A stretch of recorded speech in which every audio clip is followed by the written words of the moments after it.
Olá pessoal, bem-vindos à nossa 13ª aula do nosso curso de História Geral, prosseguindo então no estudo da Idade Média, focando alguns dos reinos mais importantes, tanto para a história medieval quanto para as sucessivas idades moderna e contemporânea. E nós vamos estudar aqui a formação do reino de Portugal, que será importantíssimo, não apenas como o primeiro reino a se consolidar como um Estado nacional na transição para a Idade Moderna, mas também pelo seu papel importantíssimo na época dos descobrimentos e, é claro, para o nosso estudo aqui no Brasil. Então, o que nós temos de início dessa história é as conquistas árabes islâmicas a partir do século VII, que efetivamente chegam até a Península Ibérica em 711, conquistam rapidamente o território que era do reino dos visigodos, que era então o reino bárbaro que se estabeleceu no local após a entrada no Império Romano decadente do Ocidente. Esse reino visigótico é dominado então pelos islâmicos, que estabelecem um califado, o califado Umida, que efetivamente consegue empurrar os cristãos até quase expulsá-los da Península Ibérica, sobrando apenas um remanescente ao norte, que é o reino das Astúrias, e aqui a Batalha de Covadonga de 722 será determinante para impedir que toda a península fosse conquistada, existindo ainda um reino de resistência cristã no norte da península, e também o Império Carolíngio, como nós mencionamos, né, os francos irão impedir que essa invasão continue adentrando a Europa com Carlos Martel na Batalha de Tours Poitiers. Então, você tem um avanço que chega muito rápido, que domina a península, e é travada esse avanço ao norte, impedindo que se alastre para o resto da Europa. E o procedimento inicial será efetivamente de lentamente, com muito esforço, tentar recuperar a Península Ibérica para a civilização cristã. E aqui nós temos mapas que mostram exatamente este primeiro mapa. É o mapa que nós estávamos vendo com maior detalhe, com o reino das Astúrias ao norte e o reino franco. E você tem então uma lenta retomada, que nós chamamos de as guerras de reconquista, que vão desde o ano 914, no século X, até 1492, já dentro da Idade Moderna. Então é um período longo, de quase 500 anos, buscando recuperar essas terras com a formação de reinos. Nós temos os reinos, o reino de Leão, de Castela, de Navarra, os condados que depois surgiriam o reino de Aragão, e esses reinos então são os reinos católicos, cristãos, ibéricos. Efetivamente, com a progressiva descida dos cristãos, busca-se a ajuda da nobreza do restante da Europa. E, efetivamente, nobres borgonheses ajudarão o reino de Leão a promover batalhas de reconquista, o que gerará um feudo, uma delegação de terra do rei de Leão para a dinastia de Borgonha no Condado Portucalense, ou seja, uma grande extensão de terra, dados por bons serviços militares prestados, que tem, como todo feudo na Idade Média, a sua autonomia administrativa, a sua autonomia para o senhor feudal fazer a sua gestão e fortificar o lugar e proteger o povo, mas efetivamente esse condado, dado que está na fronteira sul do reino, será um que continuará tendo os seus líderes fazendo então o processo de reconquista, expandindo esse território, até que efetivamente o condado portucalense consegue uma proeminência que lhe permite uma autonomia frente ao seu sucerano do reino de Leão. E é assim que Dom Afonso Henriques, após a Batalha de Ourique de 1139, consegue uma grande vitória contra os mouros, contra os habitantes islâmicos da península, e se declara rei dos portugueses. Essa declaração inicialmente demoraria a ser reconhecida, ela seria reconhecida pelo rei do Reino de Leão em 1143 e pelo Papa, finalmente, como o líder da cristandade e o chefe do sistema internacional europeu, em 1179. Esse condado, então, agora é elevado a título de reino, né, e, portanto, com soberania, né, não prestando vassalagem ao seu vizinho maior, continuará fazendo a reconquista até que um marco para essa reconquista será uma batalha que, com a ajuda de exércitos cruzados, tal qual nós mencionamos na nossa aula sobre a igreja medieval e sobre o processo das cruzadas, em 1147 Lisboa será efetivamente conquistada e será, portanto, a nova sede capital deste reino.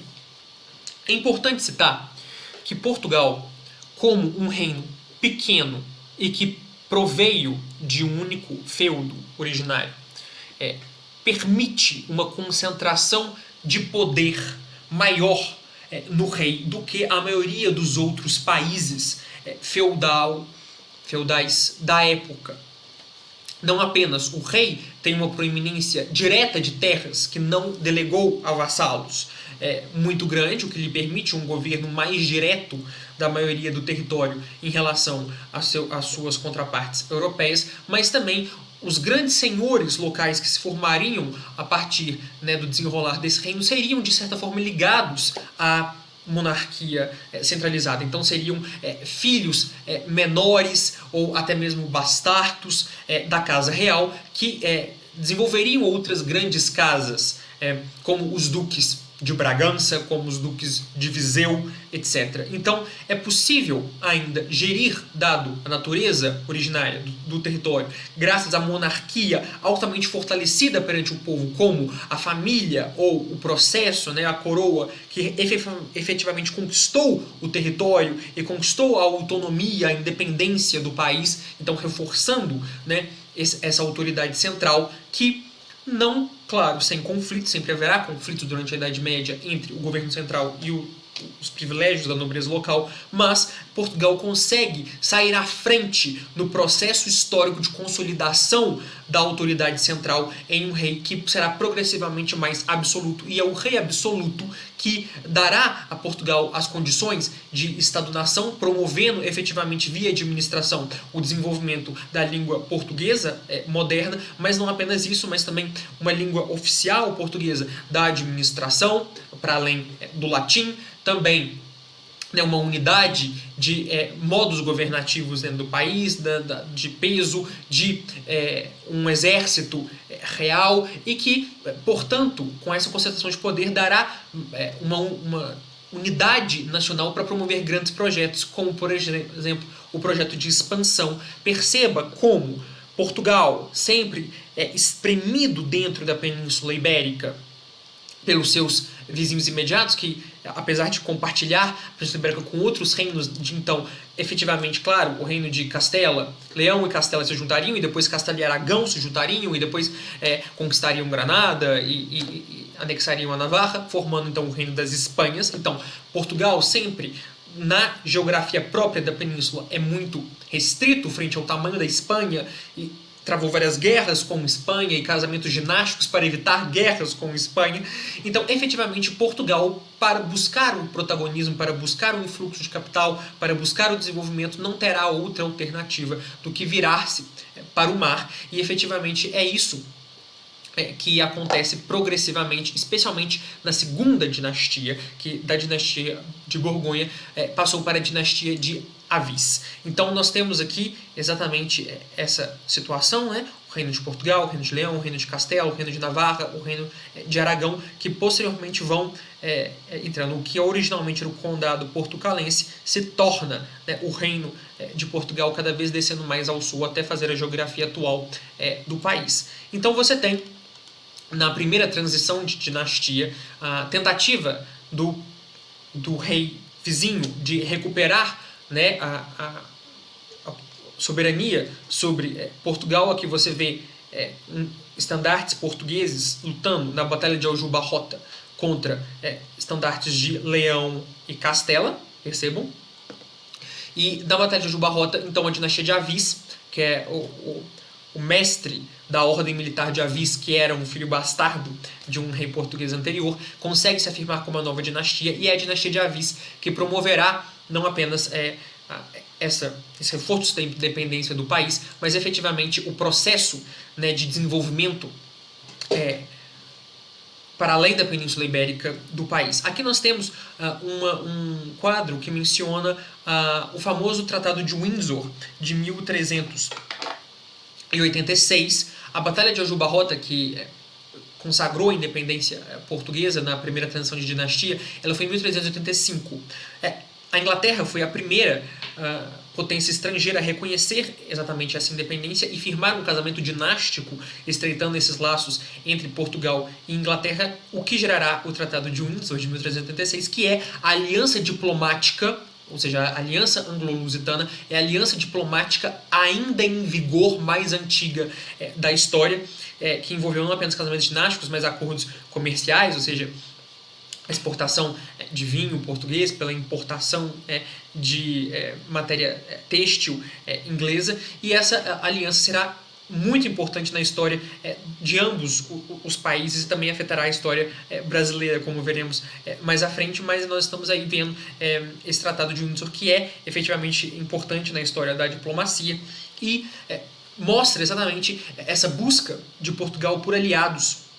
marítimos e por aliados fora, né, do continente estrito sensu, até que efetivamente será a dinastia de Avis que promoverá o início da expansão, né, e dos descobrimentos portugueses. Aqui nós temos